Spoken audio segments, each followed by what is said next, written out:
மிகப்பெரிய ஆசை என்னவா இருக்கும் அப்படின்னு பார்த்தோன்னா, சரி இந்த ஹோல் வேர்ல்டையும் நான் கான்கயர் பண்ணணும் அப்படின்னு. ஸோ அதுதான் நம்ம புக்ஸுக்கும் ஒரு பேரை வச்சிருக்கோம். So it is time to conquer exams. நம்மளுடைய பரிசுகளை நம்ம வெற்றி பெற்று ஓகே அதுல சூப்பரா வரதுக்கான நேரம் வந்தாச்சு.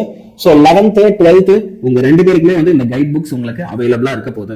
நம்மளுடைய கான்கயர் 11th கைட்ஸ் உடைய பிரைஸ் ஒரு புக்குக்கும் தனித்தனியா என்ன பிரைஸ் அப்படின்றத சொல்றேன். நம்மளோட பாட்னி புக் வெறும் 359க்கு. இது 359. ஆனா இந்த 359ல அடிஷனலா நிறைய ஃபீச்சர்ஸ் உனக்கு வரப்போகுது. புக் மட்டும் இல்ல, இன்னும் ஒரு ரொம்ப பெரிய சர்ப்ரைஸ் உனக்கு ஒரு கெமிஸ்ட்ரி புக் மட்டும் எனக்கு வேணும் அப்படின்னா it is going to be at 359.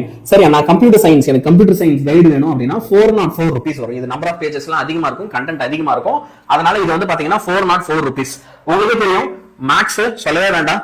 Okay, so maths வந்து என்ன அப்படின்னா நிறைய பேஜஸ் வரும். சோ அதனால it is also going to be 404. அடுத்து பிசிக்ஸ் இருக்கு இல்லையா, சோ பிசிக்ஸ் வந்து பாத்தீங்கன்னா it is going to be at the price of 359 and zoology book வந்து 359. இதெல்லாம் வந்து 11th ஸ்டாண்டர்ட் கைட் புக்ஸோட பிரைஸ். இந்த பிரைஸ்ல தான் வந்து நம்ம லான்ச் பண்றோம். நீ என்ன செய்யலாம், ஓகே உனக்கு வேணும் அப்படின்னா தனித்தனியா பிளேஸ் பண்றவங்க பிளேஸ் பண்ணலாம்.